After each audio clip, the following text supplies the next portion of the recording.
Boa noite, pessoal. Tudo bem com vocês? Então, para que a gente possa fechar o nosso raciocínio teórico dentro da oclusão, eu vou fazer esse vídeo introdutório, explicativo, para que nós abordemos o último conteúdo referente à oclusão dentro do nosso semestre, para que a gente possa atuar de uma maneira bem prática, bem simples dentro da clínica diária.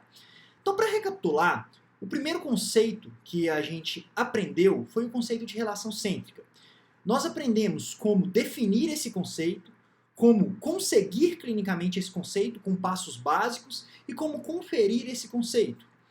Uma segunda parte, a gente aprendeu que o envelope de movimento ele é composto por todos os movimentos mandibulares, ele é descrito pela somatória de todos os gráficos que a minha mandíbula gera através dos movimentos em todos os planos no espaço. E agora, como uma terceira fase, para a gente juntar todo esse conceito e entender como eu posso funcionar de uma maneira bem harmônica, a gente fecha em como construir o guia anterior, ou o desenho funcional do sorriso.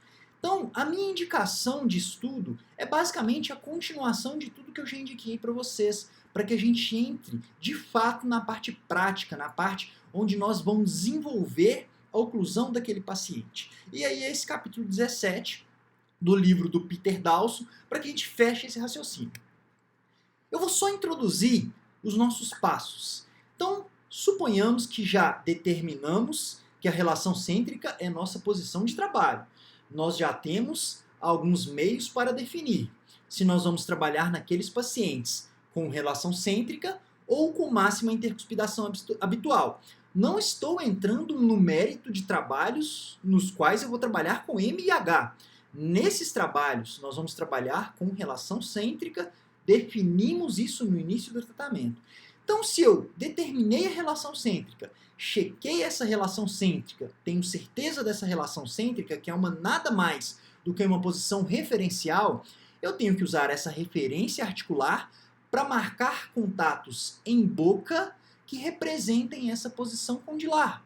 Esses são os nossos dois primeiros passos. Passo 1, definir a posição de relação cêntrica, que é uma posição articular, e nessa mesma posição articular, eu tenho que ter um gabarito de contato dentário para que eu compatibilize dentes com articulação.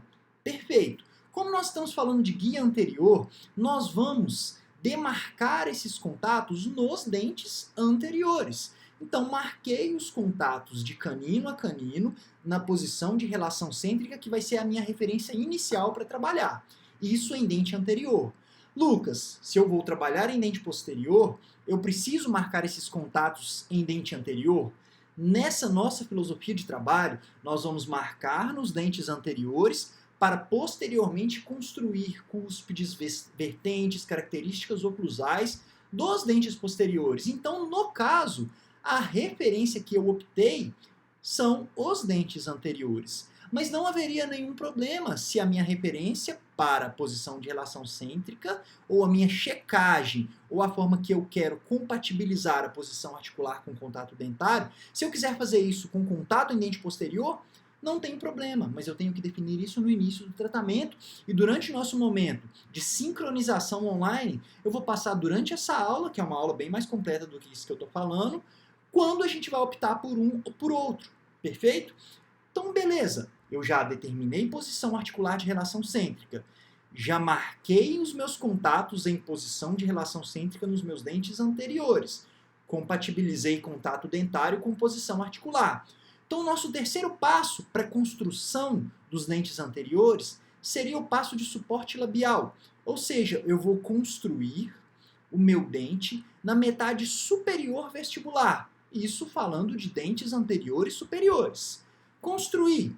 A minha quarta fase é basicamente a construção da metade incisal ou da metade inferior dos meus dentes anteriores superiores, que é responsável pelo meu selamento labial. Feito isso, aí nós vamos determinar a posição e o contorno das bordas incisais, que muitas vezes é feito como o primeiro passo, mas não é esse o primeiro passo. O primeiro passo é relação cêntrica, marcar contatos, vestibular de dentes anteriores superiores, seguindo a ordem que eu acabei de dizer. E aí, como quinto passo, a gente vai dar posição e contorno de bordas incisais de dentes anteriores superiores. Feito isso, a gente vai definir onde estarão as nossas incisais desses dentes anteriores superiores. Aí nós vamos para a palatina. Na palatina a gente tem um pouco mais de detalhes, porque é nessa fase onde a gente vai definir a guia anterior e a guia lateral. Como o meu paciente vai conduzir a mandíbula nos movimentos de protrusão e lateralidade. A gente fala um pouquinho disso na aula. E por fim, nós vamos dar o último contorno dos meus dentes anteriores, que é a parte palatina entre aquele primeiro contato em relação cêntrica e a margem gengival.